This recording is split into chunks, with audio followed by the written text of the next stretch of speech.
Hello အားလုံးပဲမင်္ဂလာပါဒီနေ့ကတော့ခွန်တငယ်ချင်းတွေအကြိုက်များပြီးခဏခဏအမေးများတယ်တက်လွတ်ကစုံရက်တုပ်လေးကိုတုတ်ပြသွားမှာဖြစ်ပါတယ်ခင်ဗျပထမဦးဆုံးနှွှင်ပြီးတန့်စင်ထားတဲ့ကစုံရက်လေးတွေကိုရင်းနှီးပူပူထဲမှာပြုတ်မယ်ပေါ့နော်ပြီးရင်ကျက်သွနီလေးတွေကိုပပလီပြီးတော့ရေးစေးပါပြီးရင်ခုနကပြုတ်ထားတဲ့ကစုံရက်လေးကိုရေးအေးလေးမှာစိန်ပြီးတော့ညှစ်ပြီးတော့အပိုင်းပိုင်းလေးပိုင်းပါမယ်ခင်ဗျခုနကလေးရတဲ့ကျက်သွနီလေးကိုထည့်မယ်ပြီးွားရင်မြေပဲထောင်းထားတဲ့မြေပဲလေးကိုထည့်မယ်စားထည့်မယ်အချုံမုတ်ထည့်မယ်ပေါ့နော်အချုံမုတ်မကြိုက်ရင်တော့အချုံမုတ်မထည့်နဲ့ခွန်ကတော့အချုံမုတ်မထည့်ထားဘူးပြီးွားရင်ကျက်သွနီစီချက်ကလေးကိုထည့်ပါမယ်ခင်ဗျ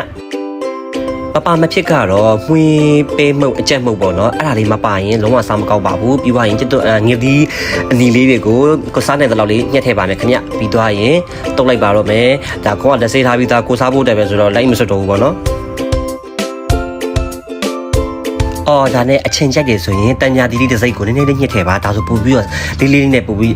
ချင်းငန်းဆက်တုပ်လေးဖြစ်တယ်ပေါ့နော်အခုတော့ခွန်ကပကံလေးရဲ့ထည့်ပြီးတော့ထမင်းစားဖို့အတွက်ပြင်ဆင်ပါပြီခင်ဗျာဘူးဒီခင်းကားလေးရဲ့ထမင်းပူပူလေးရဲ့ကစုံရဲ့တက်လွတ်တုပ်လေးရဲ့နဲ့ဆိုရင်တော့လုံးဝ perfect ပါပဲခင်ဗျာကဲနောက်ဘလော့လေးတွေမှာခွန်တက်လွတ်ဟင်းလေးတွေချင်းနီးလေးတွေကိုထည့်ပြီးတင်ပေးဦးမယ်နော် bye bye